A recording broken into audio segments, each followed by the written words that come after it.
What's up, everyone, and welcome back to our Slab Stocks live show here today, Monday, 6 p.m. Eastern Time.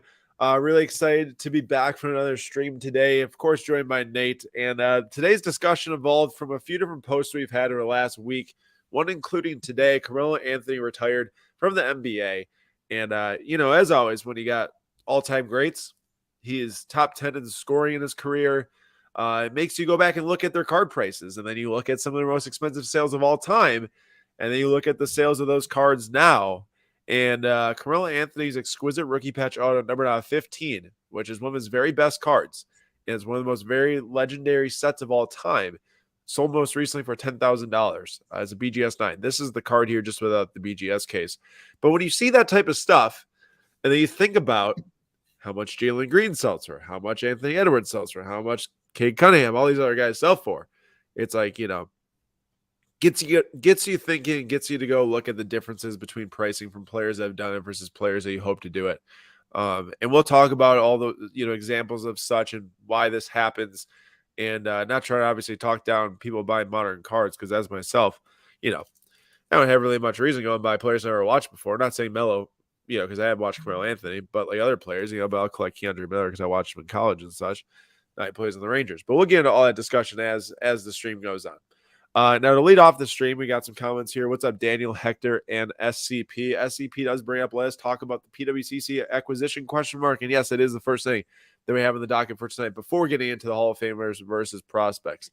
So Darren Rovell broke some news earlier today, no more than 2 hours ago probably, at this point, that Fanatics continues the buying spree and picks up PWCC Marketplace. Now that tweet right there was the first information I heard about Fanatics acquiring PWCC.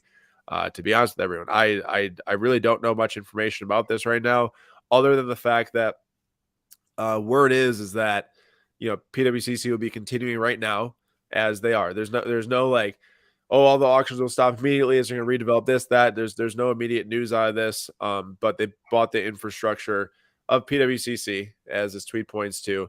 And it leads to them acquiring multiple different stakes in the hobby from Fanatics, as Fanatics acquiring multiple different integrations and verticals in the hobby, now from the point about starting their Fanatics Live platform to buying PWCC, a massive vault and auction marketplace, one of the biggest, if not the very biggest.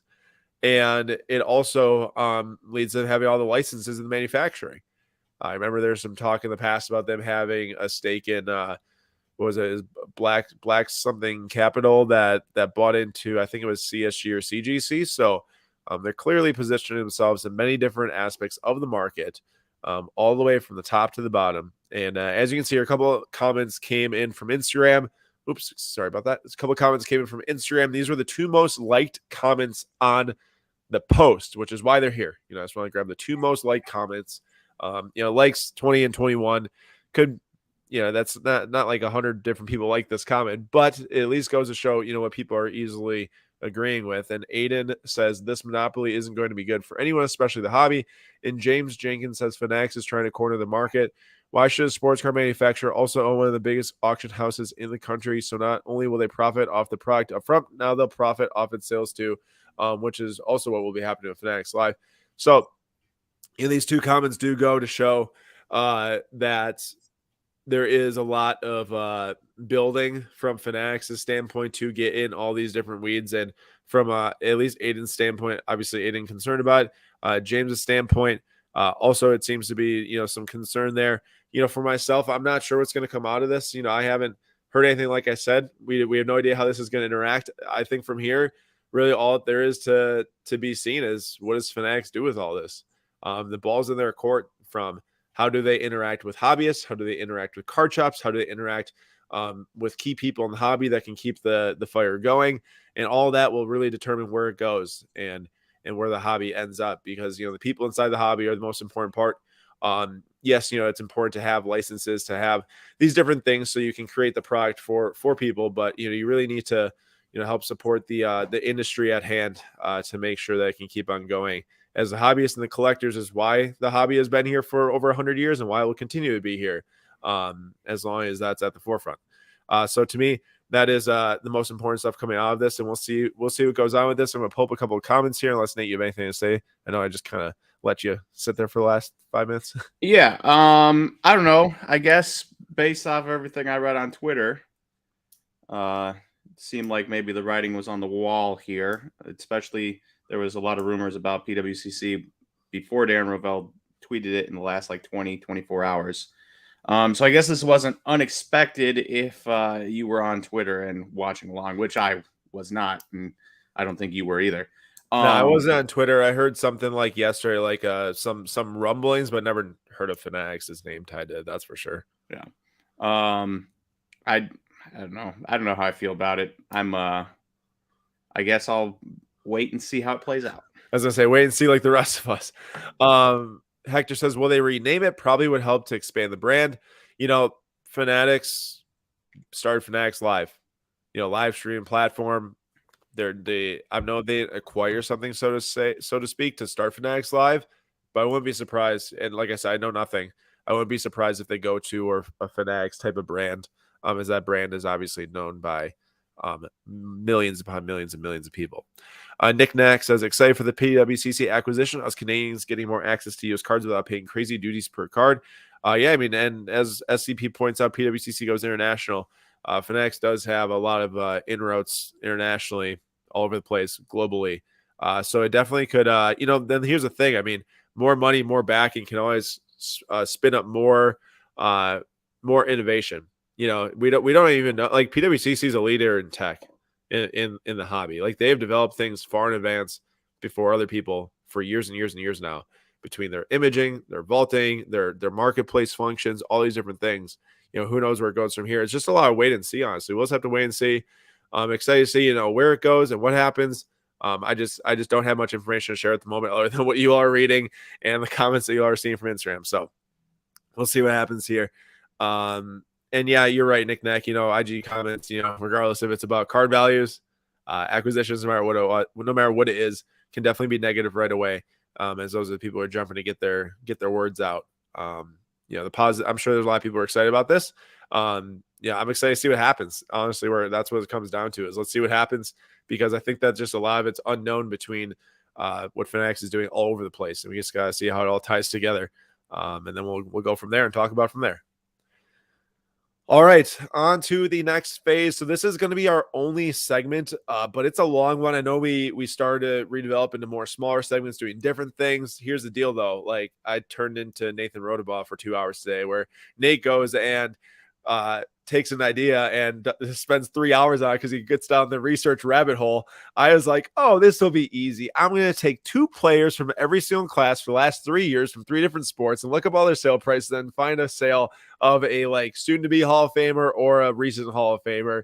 And little did I know, looking up card sale prices of however many guys this ends up being, that's 6 per year. That's I don't know, almost probably 25 different cards or something like that between everything. It just took me a little bit longer, but here we are. So we're doing one bigger segment, and Skydiv says that he's a big fan of the move. So let's see what comes out of it, as there could be some interesting things. But back to this prospect stuff. So, I don't really have a game to play here between the buy and sell. Although, Nate, we might just work in a buy it and sell it here for yourself. Why don't you just think about this from the lens of it's also a buy it or sell it, and I'll share information on the cards, and then you can tell me where you want to go with your money. Okay. Okay. All right. So the idea here was that I take the two most sought after prospects from each sport for the last 3 years and compare it to different card sales of a player that, like I said, just recently finished or is going to be finishing their career soon. So we got Bryce Young here. His 2022 Bowman University Chrome Auto Orange 25 PSA 1010. Obviously, there's no NFL jersey cards of these guys out yet.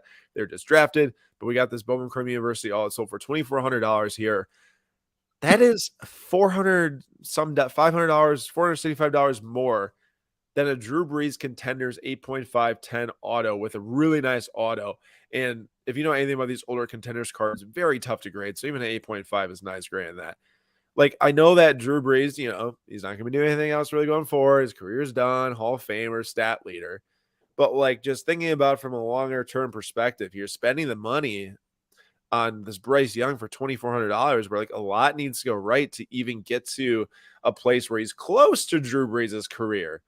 Super Bowl, top 5 in all these different passing categories. A lot's got to go right. And obviously there's similar statures too, which I just kind of found as a decent comparison. But Nate, what are you looking at here? And what are your thoughts between these two for Hall of Fame versus prospect? I mean, I understand this is a pop one on the right side with the Bryce Young, but there is a 0.0% chance I would ever buy a Bowman Chrome University auto of anybody over a Contenders Drew Brees, considering what we know about Contenders, considering what we know about Drew Brees, and considering what we know is going to happen to Bowman University cards once the regular Prism Select, all that stuff comes out. And yes, I get it. It's an auto. And he's not going to have autos in the other cards. That being said, it's still not even close.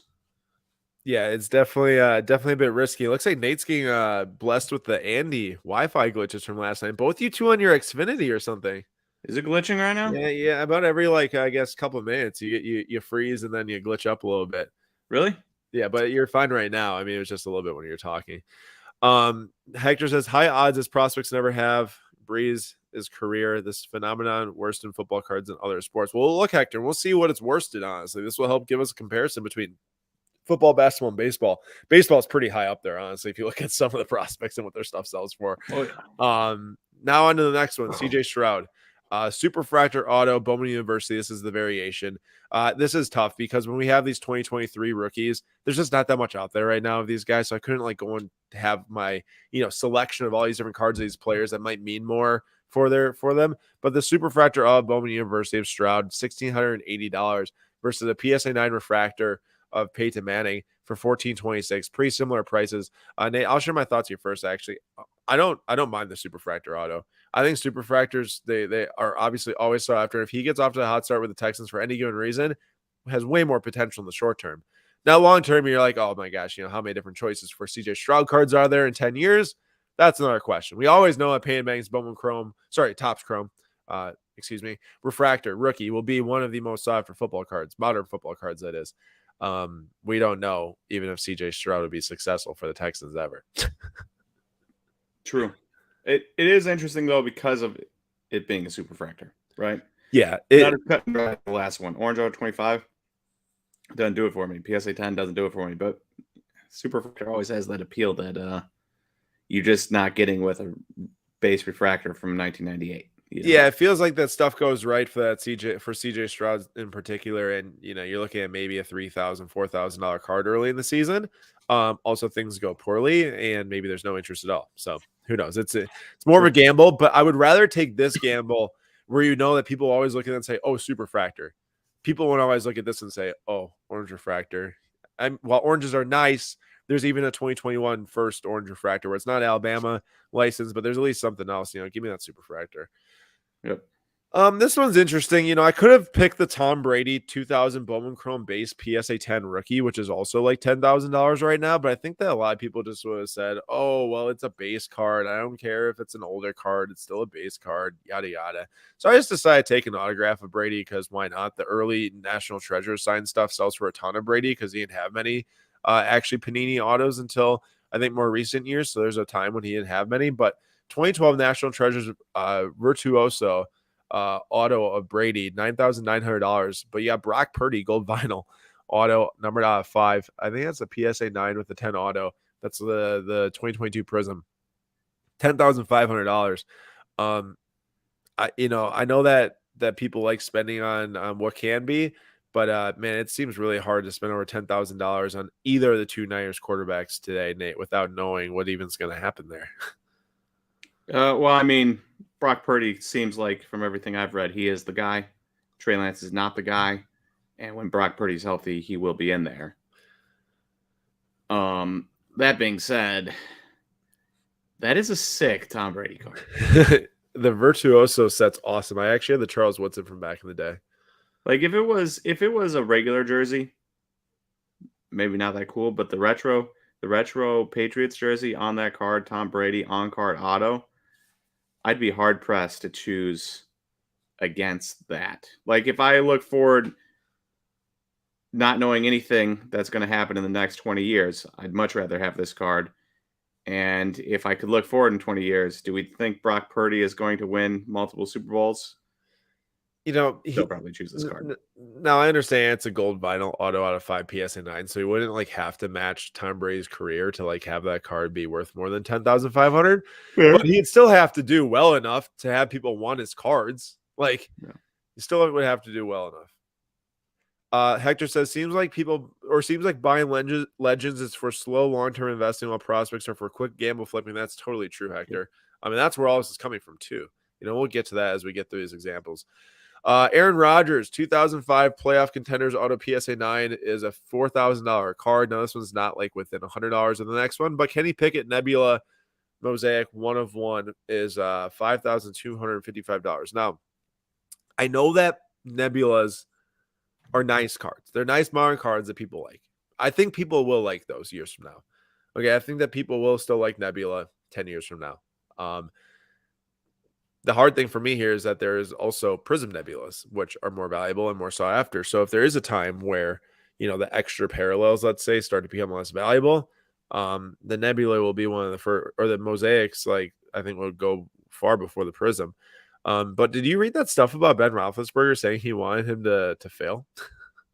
Who wanted Kenny Pickett to fail? Yeah, one of the headlines on ESPN today was he was on a podcast. Did you listen to the whole thing, or was it cherry picked? Because I've been seeing my fair share of cherry picked headlines lately, where you go in, listen to the whole thing, and it's like that's not even remotely close to being accurate. Okay, so it says Ben Roethlisberger initially didn't want Kenny Pickett to succeed. He said over the weekend he admitted he didn't want him to have immediate success last season. I'll be completely honest. I'm going to get blasted. I probably shouldn't say this, but who cares at this point? I wouldn't say I want Kenny to necessarily fail, but when someone comes to replace you, I still feel like I had it. I hope he doesn't come out and ball out, because then it's like, Ben who? Okay, that's like a weird quote, though. It's like I know that like Big Ben's not beloved by the entire football universe, but like he still won 2 Super Bowls for the Steelers. And like went to a third. Yeah, so I don't think that, I don't know. That just seems like a weird ego thing. I mean, I can't blame him. You don't want to be around forever and then not do very well your last year, then retire, and then the next guy comes in that replaces you and instantly does well again, and the team does well, and it's like, oh, maybe it was Ben Roethlisberger holding him back. I get it, I guess. Jordan says, for football, no Prism Nebula. Not sure why, or am I mistaken? Now you say that, I don't think I've ever seen a football Prism Nebula. I guess they don't do them for Prism football, but they do them for basketball. So I guess that's a fair point, Jordan. Bingo to you for that. All right, moving on to the next one here. We got football 2021. So biggest rookie obviously is Trevor Lawrence. This one's really hard to comprehend, actually. You got Stars and Stripes, National Treasures, What's random up with Panini and their Stars and Stripes always being a different number every year? I don't know why are they out of 10 this year? In 2021. I have no idea. So 21 grand for BGS 8.5, Trevor Lawrence, Stars and Stripes. 2 days before that, the Mahomes Flawless 3-color patch auto at 25 PSA 9 vertical sold for 23 grand. I guess $2,000 more, but how did that auto get a PSA authentic? Well, it's authentic. I mean, the person just selected an auto authentic. You have to physically select it, I think. So either like, oh yeah, give me no auto, number grade, or authentic auto. At that point, why would you even put auto authentic? They'd only slab if the auto was authentic, I thought. So I'm not sure. But regardless of it, I mean, I just have a hard time. I'm not saying, and I don't know which way this should go. Should the Mahomes be more valuable? Should the Lawrence be less valuable?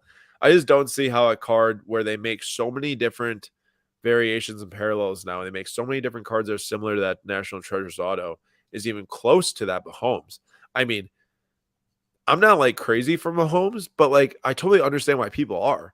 He's won 2 Super Bowls. He's really young. He's like had amazing stats just about every single year of his career, other than the one he got injured. But then I think he won the Super Bowl that same year. So like it's just incredible, like how these guys get close to selling for the same as him. It's not like a Trout too, Nate. It's not like a Trout where it's like, oh, he did it for a decade and now he's like injured quite a bit, and like I guess I'd rather buy like the, Ohtani or whoever else, Franco, Julio Rodriguez. This is like, he's not that much older than Lawrence. He's older, but not that much more.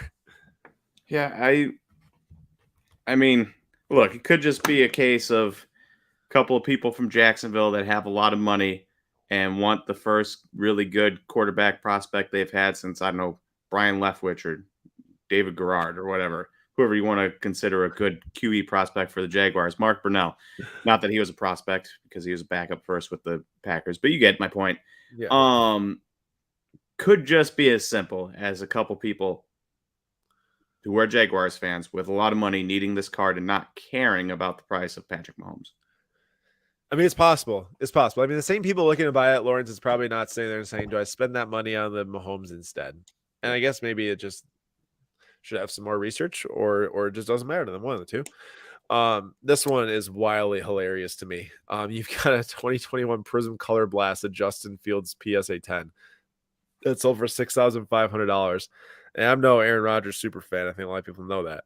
But this is a 2005 SP Authentic rookie patch autograph, numbered out of 99, which is like quite rare for these things. You know, SGC 9, $6,300. Like, I don't know. This one loses me completely. This, like, you can argue for the Kenny Pickett, like how Jerome was saying, oh, there's no Nebulas in Prism, or I guess if you want to say Jacksonville fans, I just don't even know really what to say to this one.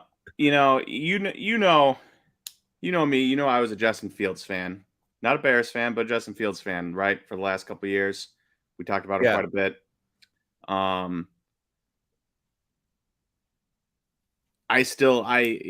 He's good at running. He didn't have the greatest weapons last year, but man, does he just not look that good at throwing the football? Dude, he had like 2,500 yards last year. Yeah, and obviously, you see cherry pick stats where I see people on Twitter all the time just bringing up his throwing stats compared to another QB, and they don't mention his running at all, which is what makes him special, which is why he is a quarterback in the NFL, is because of his legs right now. If it was just based off of his arm, he would be a backup somewhere, right? But it's still insane. Like, at least wait until you see him have good wide receivers around him and throw before investing that money. Because right now you're just banking off of, oh, well, he didn't have any weapons, so, it's not his fault. He'll be a good QB. You don't know that. Nobody knows that. He could get, Tyreek Hill, Devontae Adams in there, and he could still stink. True. I guess what's crazy to me is that, how we're talking about like Anthony Richardson coming into the draft, super low completion percentage. Can he improve it in the NFL? Justin Fields, bro, he was a 67% completion percentage at Ohio State. He was in 2019, in the COVID shortened year, he was a 70% passer at Ohio State. Like, very, very accurate. In the last two seasons, he was 58% and 60% in the NFL. Passer rating 85 last year, 73 the year before that. So Bears curse. Yeah. Oh, that's crazy. I mean, there's only one organization in the history of the NFL that has not had a 4,000-yard passer, and they also happen to be like the oldest organization in the NFL. That blows my mind constantly. I don't know how that is even possible with how did Jay Cutler not throw? How did Jay Cutler not throw for 4,000 yards? That's why I don't know. He was solid for like a year. Like, Jordan, this is a great point, and I think this is why we're even having this discussion in the first place. One way I think about this is that Rodgers is incredible, but he has 0% chance of being the best quarterback of all time. Justin Fields has a non-zero chance. That 0.0001% chance is enticing to some degree. So I feel like you're being a little sarcastic, but the sad thing is that this is actually true. Is that something like this is probably why like that happens? Is that like Drew Brees, like obviously retired, no percent chance to become better than what he was. No percent chance to retire at 29 like Andrew Luck either. That's true. That is a great point also. Or do something dumb. Or go on Instagram Live. Yeah. So there's multiple different ways to look at this, but it's a fair point that like, everyone's chasing what they can be. And I'm not saying that that's wrong either, by the way. This is just pointing out sports card values. I want to make it clear. I've fallen victim many times to buying the young guy because I want to watch and see him do well and see him progress and see if they can be better than the person before them. So like I agree, like we all do it. No, I don't, unless someone strictly collects vintage. I mean, you probably at one point or another are doing what we're saying, and me too, Nate too. You know what I'm saying? So like this is not against anyone. I should have really probably started with that. It's just an interesting look here. It's an interesting look. So on to basketball, this was difficult. You really went the homer route today, didn't you? An accident. Rodgers a couple times, Giannis. There's only one Giannis, so we're done after this. But you got Wembanyama's first Bowman Inception auto redemption. It's like a $2,300, $2,500 card right now.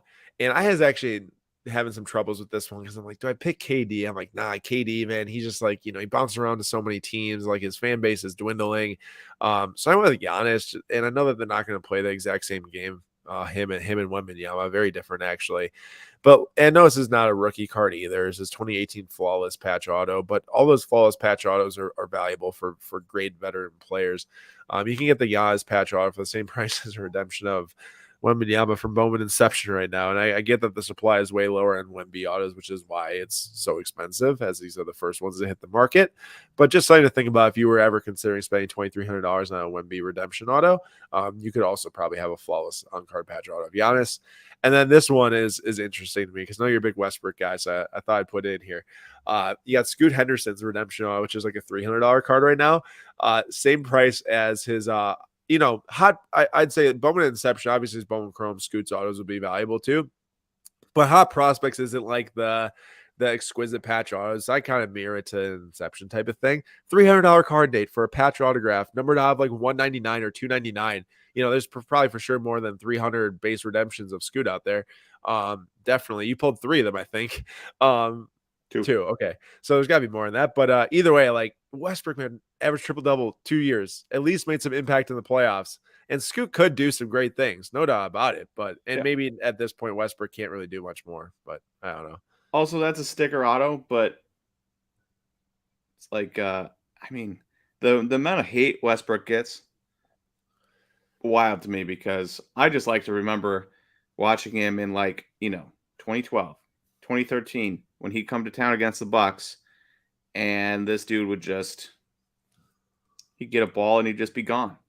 Just gone. You couldn't stop him. It was so much fun to watch. Yeah, no, he was excellent to watch. But this stuff is just so wild. Jordan says at the Dallas show this weekend, one guy told me he thinks Wemby might be the best player of all time if he stays healthy. I almost fell on my chair, but I guess, question mark. There's a lot of players too, if they stayed healthy, could be up there.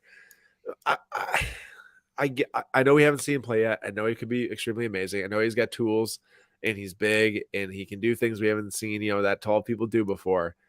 But I'm not banking on him staying healthy his whole career. How many 7'4" guys do we know? I should respond to that real quick. All right, yeah. How many 7'4" guys do we know that are had a healthy career? Healthy. Yeah, and lasted 10 plus years. Now, a lot of them are bigger. Yao Ming had weight to his frame. Guys like that have a lot of weight to their frame, where Victor Wembanyama is a stick. But also, if he doesn't want to get shoved around by the Giannis's and by the Steven Adams of the world, he's going to have to put on weight. But it's still, how do you stop a 7'4" dude that can shoot threes and drive to the hoop like he can? Yeah, and I'm excited to watch it. I'm not going to – Kristaps is a great example. Kristaps got hurt and he wasn't huge. That's true. Or like huge, meaning like super, super bulk. He got bigger. Taco Fall is coming. Bobo has entered the chat.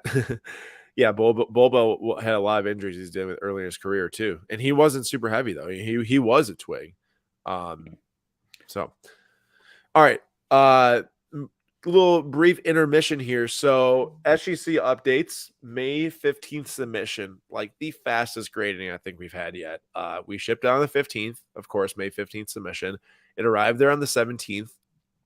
It got graded and shipped back to us by the 19th. It just arrived back here at the HQ today. So FedEx was faster than normal too. So we'll be sorting those slabs tonight. There's a chance we pull off the live stream tonight here on our YouTube channel for the slab reveal, or it'll be tomorrow morning. Either way, the slabs will be shipped out tomorrow. To y'all who are in on the May 15th submission, we really appreciate that. An awesome job from SGC all the way around for our customers. As for the May 30th submission, that's coming up pretty quickly here. 1 week from today, we need the cards in our hand to go out on May 30th. So by 29th, get your cards to us. So that means you probably got to start putting your order through pretty soon here at slabstocks.com/grading to make that submission. And we appreciate all the support with the SGC grading submissions always. They do a great job. $18 per card for sports cards, $12 for Pokemon cards. No upcharges, of course, anything post 2000. And we've never had a card upcharged before that, too. Great. Jim Brown rookies, RIP. Wayne Gretzky rookies, super nice. Jackie Robinson, 53, 56 cards. Mickey Mantle, 53, I think. So, it really is for the super high dollar cards for the upcharges for vintage. But either way, very affordable grading, quick turnaround times. Would love to have you. And then I want to point out tomorrow, too, last night or second, Bowman Inception 5-case player break closed on eBay, and you are muted right now, sir, and I will be ripping this one tomorrow, so I cannot wait to experience the sorting and shipping that Nate had to endure. How many cards is that? That's 7 cards times 80 so boxes. It's like 560? Yeah. 560 cards. What I mean, hey, I'm excited to rip it though. Fun rip. Let's see if we can hit a Wemby or Clark this time. The sorting those by player. Whew. Builds character. That's what I like to say. It builds character. Is Clark a redemption too? I don't think so, but no. Clark's live, and her cards look amazing. The primordial autos are so sick. I really want Caitlin Clark at some point because the card looks amazing. One per case. Yep, 1 per case. I need to pull that gold out of 50. All right, on to basketball 2022. I started to have some troubles with finding selling cards of some players I was looking for, but Paolo Banchero, this is cracked ice contenders auto at 25, $5,700. I want to find a Dirk card that was in that range. I know they're not the same player, but Dirk, absolute legend. $5,000 could have gotten you a 2007 Superfractor. Also, I have this because variation cards are awesome. Yeah, dude, those are so cool. Where it's got the Bill Russell rookie year design. I knew that Jordan would be in the chat, so I had to put this in here. Jordan, you spending $5,000 on Superfractor of Nowitzki or 5.6 on a Banchero cracked ice? Paulo could become very nice and lead the Magic to places. But like I said, some of those Superfractors, especially those Topps Chrome basketball, football, older ones, they do really well. So I'd rather have that. Hector, you won the Gibbs. Thank you for the support. Hector's got Jameer Gibbs in my break tomorrow. Man, Jordan fell asleep on the auction. Come on, Jordan. You're never sleeping. You're always looking for them deals. Next one here. Speaking of another stick, we got Chet Holmgren, Contenders, Premium, Gold, A10, Auto, $43.50. Yeah, I'm taking $450 more and getting a dual on-card auto of Durant and Kobe in a PSA 8. We haven't even seen Chet play. Yeah. And the last time we watched him play, his team disappointed in the tournament. Yep. Man, this is going to be really interesting watching all these guys coming in, Nate, who we haven't seen a whole lot of. Scoot from G League and Ignite, Wemby from France. Chet hasn't played in over a year. We haven't seen him at like a professional level with all these big boys. Let's see what happens. I mean, it'll be a fun year to really dig in, I think, on the rest of these guys. And Jordan says if Chet is $4,350 for that, how much is Wemby of the same card this year? Probably like $30,000 or more. Honestly, it's going to be insane. Yeah. If PWCC, if Panini has rights to the auto. That's true. You never know. Maybe we'll have to talk about the Bowman Inception auto at 50 or Bowman Chrome Gold auto at 50. All right, next up. This one's extremely silly to me. Cade Cunningham, Eminence, on card, 1 of 1 auto. I get it's a 1 of 1. I get it from the base set in Eminence. I understand that Cade Cunningham is a nice player. I actually really like him a lot. He was hurt last year. But there's so many freaking modern cards out in the world today that you could never convince me to spending the same amount of money on Cade Cunningham, one of the not even best rookie autos that there is compared to a Noble nameplates from D Wade's nameplate, numbered out of 25 from the rookie year exquisite for $5,000. Compared to that, there's just no way. So eBay 101, both numbers 12 and 25 divisible by 3. D Wade jersey numbers. So since when is 25 divisible by 3? It's not. Like what? Like you're trying to pull something on me right now? I was. All All right, next up. This one is so silly too. I mean, there's a decent amount of kabooms out there, I feel like, of Jalen Green, and you got a championship tag 1 of 1 of Vince Carter. I know he's in a Kings jersey. And I was even trying to go for, not like here's Vince Carter's refractor rookie in a 9.5 from 2001 Topps Chrome, or sorry, 1998 Topps Chrome. Instead, I went with the modern type of card. Man, that's so sick. Championship tag of Vince Carter, 1 of 1 auto, even if he's in the Kings jersey. I'm taking that over a Jalen Green Kaboom PSA 10, that's for sure. And then I got a couple more here, and then baseball, we're going to have a short. Oh, yeah, baseball actually starts right now. Nate, you're the baseball guy, obviously, so give me some thoughts here. First of all, that might be the ugliest card I've ever seen in a 1-of-1. It's so how they had the first edition these last couple of years? So Wanderers was like really cool foil, Since when did they have a platinum stars? I didn't know that existed. I didn't know it existed either. It sold for under $3,000, probably because it looks so bad. Buster Posey, I really like Adley. There's like a 0% chance he probably has a career Buster Posey had. That's what I was going to ask you, because I know Buster Posey, like, best modern day catcher there was. And Adley could be an absolute stud, but how many Adley cards are there, and how rare are nice Buster Posey cards? Are very rare. It's hard to find really, really nice Buster Posey cards. Give me that gold refractor auto for sure. Card's so nice. And I feel like he's always going to be like a super beloved player in San Fran. Like that. Like he's always a fan favorite. Though Adley could get there as well in Baltimore. Yeah, especially if he turns that franchise around, which it seems like he is actually. So I know you love yourself some Adley too. I do. All right, next up, we got the new shortstop for the Dodgers, Bowman Chrome First Auto BGS 9.5. It's a base, I get it, $880, but compared to Gunnar Henderson's rookie logo, orange auto at 25 redemption for $850, I don't know how good Gunnar Henderson's doing. I mean, I know not well. He was number 1 prospect for a little bit. Yeah, we actually just covered this, and Jimbo and I just covered this on the Ding Corners podcast. There's a ton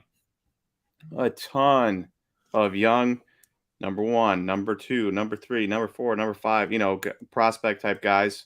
Gunnar Henderson, Bobby Witt Jr., Anthony Volpe, Spencer Torkelson, Julio Rodriguez. Ton of guys that have sub 700 OPSs. Concerning. Yeah. Now, that's not to say that this can't turn around. Riley Green was terrible last year. He, at last time I checked, was sporting a 781 OPS, which still isn't great, but it is a turnaround. So, like, these things can turn around.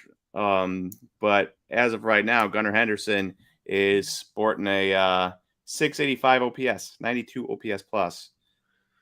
And it's hitting sub 200 for those of you that care about average. Which, if you're hitting sub 200, you should care about that average. Yeah, if you're at like 230, then whatever. If you get really nice on base, I guess. Yeah. All right. Well, that one's kind of whatever. 2020, because 2023, not a whole lot of cards are released yet, but 2022, and I know I was having some troubles here, right? Like I'm trying to grab card sales of these guys, comparing first Bowman. Like the baseball ones got really difficult. You got first Bowman's of guys, you got rookies of guys. There's just so many different baseball cards. Yeah. But either way, I grabbed some similar dollar stuff here. You got the Julio Sapphire Auto Purple 1010. Okay, I know we like Julio. I know he's not doing that great this year, but like, come on. Are we not taking a Trout first Bowman here? Well, you have torn me, because man, do I love a good Sapphire Auto. Yeah, I know. Like I understand that Julio has the chance to go from 9 to like 20 quicker than that Trout might go from 9 to 20. But that Julio also could be 9 to 4 if he doesn't turn it around soon. Like Juan Soto was, he went down for the last year and a half. That's fair. Yeah, it's a huge risk. It's just a very nice card. Like, realistically, the Mike Trout's a very boring card. Yeah, Mike Trout looks like garbage compared to Julio. That's one of the worst designs Bowman has had. And it's so like dark, the base autos too. Yeah. So like, smart money would just be buy the Mike Trout and hold on to it for 20 years, but it's hard to argue with how fun that Julio is. It's a nice card. Okay. You can't deny that. Down the farm says Corbin Carroll with the 888 OPS. At least he's doing well. Yeah. And then Tim, don't get me wrong. There's a lot of top prospects that are doing well. Just there's also a lot of them that are doing really, really really, really. Tim says he wants that gold Posey auto. That is a very nice card. Tim would fit great in your collection. All right, and then the last one I got here, and I say take your pick here. The only reason why I think that you go towards the Ohtani and the Trout dual patch auto at 5 from Dynasty versus the logo of Under Armour from the glove, I think 1 of 1 Franco is at 1. Maybe you don't care about batting glove relics, possible. 2 is that, you add up, as Nate showed us, how many different 1 of 1s does Franco have? How many different 1 of 1s matter? You say. Now, to be fair, how many different Ohtani Trout dual autos are there? So there's more now than there were. Like 2 years ago, you can only find very few. 3 years ago, I think, now there's more. So I get it. It's arguments on both ends of the coin. I obviously Trout and Ohtani are different animals, but like it's hard to not take, an RPA that's got a nice logo in it, on card auto, almost the entire logo as well. Yeah, almost all of it. I don't. You got a choice here, or? I know there's a million. I know there's a million 101 Wanderers. That being said, this is not a lame 101 Wander. There's a lot of lame ones. This is pretty cool. Yeah. And Dynasty.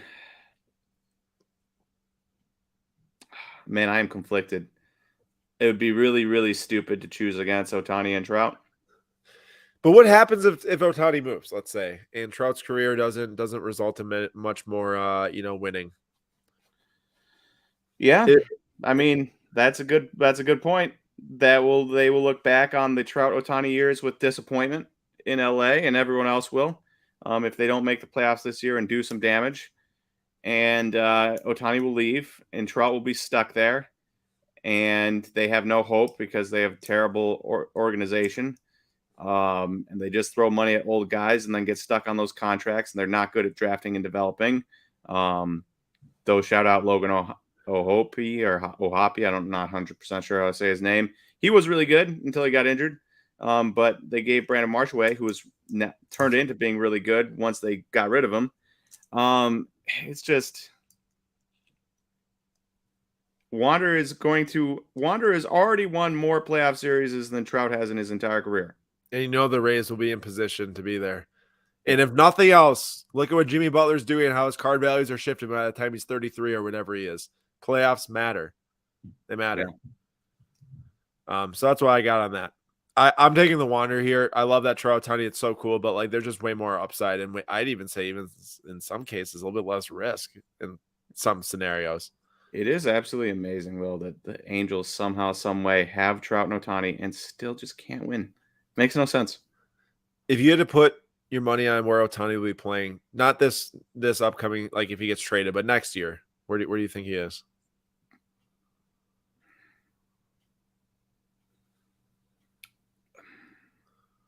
My gut says the Dodgers or the Mariners. Dude, on the Mariners would be kind of fun. And the only reason I say, I don't even know if the Mariners have money, but obviously the whole appeal of Ichiro having been there, big Japanese population.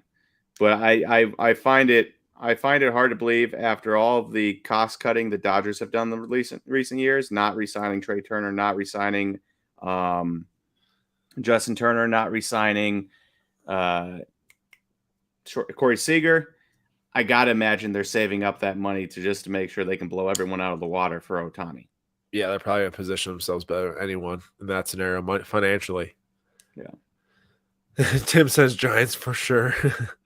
And Hector says the Angels are the Clippers to the Dodgers, which, yeah, that makes sense.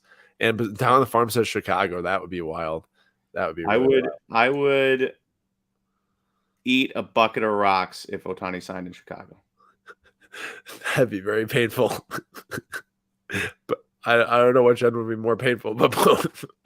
All right, moving on. It's true.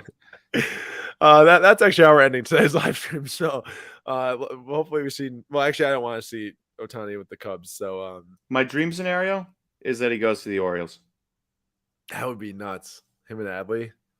That's my dream. Go and beat the Yankees in the AL East. That'd be so funny. All right, that's all we got. And Bazooka Tom says, "Can you imagine Ohtani and Yankees staying with the short porch? Maybe hit 70 bombs in a year." But I'm excited to see what happens with Ohtani. I appreciate everyone coming to the live tonight and discussing some values of some of these prospects versus Hall of Famers versus veterans, whatever you want to call them. Always just something to think about. You know, we're not gonna tell you how to spend your money, how to collect cards. We all get the choice to do it how we want to. You know, I spend money on things like all my Gasly cards that probably should have been better spent on Lewis Hamilton or Max Verstappen, who clearly are always gonna be at the top. But we do it because we enjoy it, and everyone just think about the information, I guess, and take it back. No need to listen to this too if you don't want to. It's just fun to look at the values. Honestly, a lot of times it's just fun to compare card values and see what's trending where and why. Of all of them, though, I think this is the most nuts one. I think honestly of all of them. Do you think if Kevin Durant wasn't on that card, it would be higher? Like, a lot of people just don't like Kevin Durant. Well, I mean, here's the deal. Like, there's a ton of Kobe autos just as Kobe, and they're less valuable than that. I think if you put like Curry on this card, it's probably like way more expensive. Yeah. Actually, I don't know if they made that. They may have. Because you're right, a lot of people don't like Durant. Oh yeah, so want to know how much a Curry and Kobe duo auto sold for? Now this was 2017 or 2022, but with a faded Curry auto, it sold for $20,000. So, yeah, a lot of people would rather have Kobe and Curry. Ooh, sure. Hector, I'm going to have to strongly disagree. I think it's my favorite thing about the MLB. Every other place is same dimensions. You know, basketball courts are same, football fields are same. Not soccer, okay. But similar. It's really close. Whereas the only thing that's the same for the MLB is the infield, base pass, mound, right? And then foul ground and outfield distances, completely different, and I love it. Like it adds a little flair to the game. My roommate Jared is all over that. He hates it. He's like, but what about the stats? And that's what Hector's saying. MLB is all about stats. It matters. You know, some players have 50 home runs versus 20 because they just play in a different ballpark, whatever it might be. That's a big discrepancy. But I don't know. It's interesting for sure. It's fun. It's also, if they made them all the same, you're tearing down Wrigley and you're tearing down Fenway. There's no room to make Fenway into a different park. The reason the Green Monster is there is because it's built on one city block. They don't have any extra room to put more distance in there. So there you go. We'll see it forever. All right, everyone. Thanks so much for watching tonight's show. We'll see you back here on Sunday for the next Slab Sox Sundays episode. Have a great rest of your week, and we'll talk to you then.